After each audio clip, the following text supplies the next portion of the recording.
We therefore develop this curious thing. We develop a thing which is called an ego. Now, I've got to be very clear to you what I mean by an ego. An ego is not the same thing as a particular living organism. For my philosophy, the particular living organism, which is inseparable from a particular environment, that is to say, from the universe as centered here and now, is something real. It isn't a thing. I call it a feature of the universe. But what we call our ego is something abstract, which is to say, it has the same order and kind of reality as an hour, or an inch, or a pound, or a line of longitude. It is for purposes of discussion. It is for convenience. In other words, it is a social convention that we have what is called an ego. But the fallacy that all of us make is that we treat it as if it were a physical organ, as if it were real in that sense, when in fact it is composed, on the one hand, of our image of ourselves, that is, our idea of ourselves, as when we say to somebody, you must improve your image. Now, this image of ourselves is obviously not ourselves, any more than an idea of a tree is a tree, any more than you can get wet in the word water. And to go on with, our image of ourselves is extremely inaccurate and incomplete. Would that some God the gifted give us to see ourselves as others see us. We don't. So my image of me is not at all your image of me.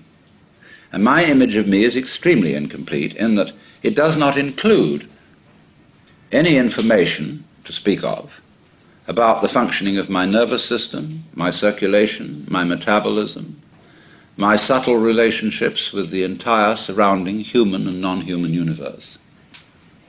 So the image I have of myself is a caricature. It is arrived at through mainly my interaction with other people who tell me who I am in various ways, either directly or indirectly, and I play about with what their picture is of me, and they play something back to me so that we set up this conception. And this started very, very early in life. And I was told, you see, and you were told, that we must have a consistent image. You must be you. You have to find your identity in terms of image. And this is an awful red herring. A lot of the current quest for identity among younger people is a search for an acceptable image. What role can I play? Who am I in the sense of what am I going to do in life, and so on. Now, while that has a certain importance, if it's not backed up by deeper matters, it's extraordinarily misleading. So therefore, on the one hand, there is this image, which is intellectual, emotional, imaginative, and so forth. Now, we would say, I don't feel that I am only an image. I feel there's something more real than that, because I have a sense of there being a particular sort of, how do we say, a center of something, some sort of sensitive core inside the skin. And that corresponds to the word I. Let's take a look at this. Because the thing that we feel as being myself is certainly not the whole body. Because a lot of the body can be seen as an object. In other words, if you stand, stretch yourself out, lie on the floor, and turn your head and look at yourself, you know, you can see your feet and your legs and all this up to here, and finally it all vanishes, only there's a sort of a vague nose in front. And you assume you have a head because everybody else does, and you've looked in a mirror, and that told you you had a head, but you could never see it, just like you can't see your back.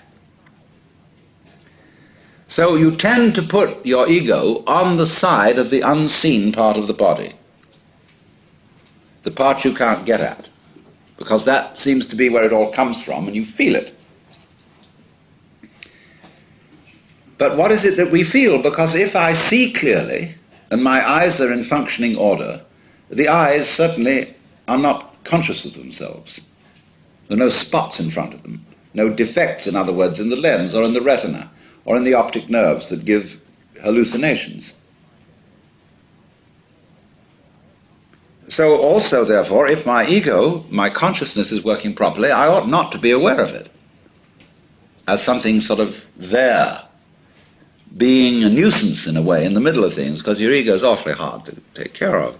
Well, what is it then that we feel? Well, I think I've discovered what it is. It's a chronic, habitual sense of muscular strain, which we were taught in the whole process of doing spontaneous things to order. When you're taking off in a jet plane, and the thing has gone rather further down the runway than you think it should have without getting up in the air, you start pulling at your seatbelt. Get this thing off the ground. Perfectly useless. So in the same way, when our community tells us, look carefully, now listen, pay attention, we start using muscular strains around our eyes, ears, jaws, hands, to try to use our muscles to make our nerves work, which is, of course, futile. And in fact, it gets in the way of the functioning of the nerves. Try to concentrate. And then when we try to control our emotions, we hold our breath, pull our stomachs in, or tighten our rectal muscles to hold ourselves together. Now pull yourself together! Immediately, what are you to do? What does a child understand by that? He does it muscularly, pulls himself together. This is useless. So everybody chronically pulls themselves together, so that it's so funny, if you get a person that just lie on the floor and relax, but there's the floor under you as firm as can be holding you up. Nevertheless, you will detect that the person is making all sorts of tensions, lest he should suddenly turn into a nasty jello on the floor. So that chronic tension, which in Sanskrit is called sankocha, which means contraction, is the root of what we call the feeling of the ego. So that, in other words, this feeling of tightness is the physical referent for the psychological image of ourselves. So that we get the ego as the marriage of an illusion to a futility. Even though the idea of an I with a name, with a being, is naturally useful for social communication, provided we know what we're doing and take it for what it is. But we are so hung up on this concept that it confuses us, even in the proposition that it might be possible for us to feel otherwise. Because we ask the question, if we hear about people who have transcended the ego, well, we ask, how do you do that? Well, I say, what do you mean? You, how do you do that? Because the you you're talking about doesn't exist. So you can't do anything about it, any more than you can cut a cheese with a line of longitude. Now that sounds very discouraging, doesn't it?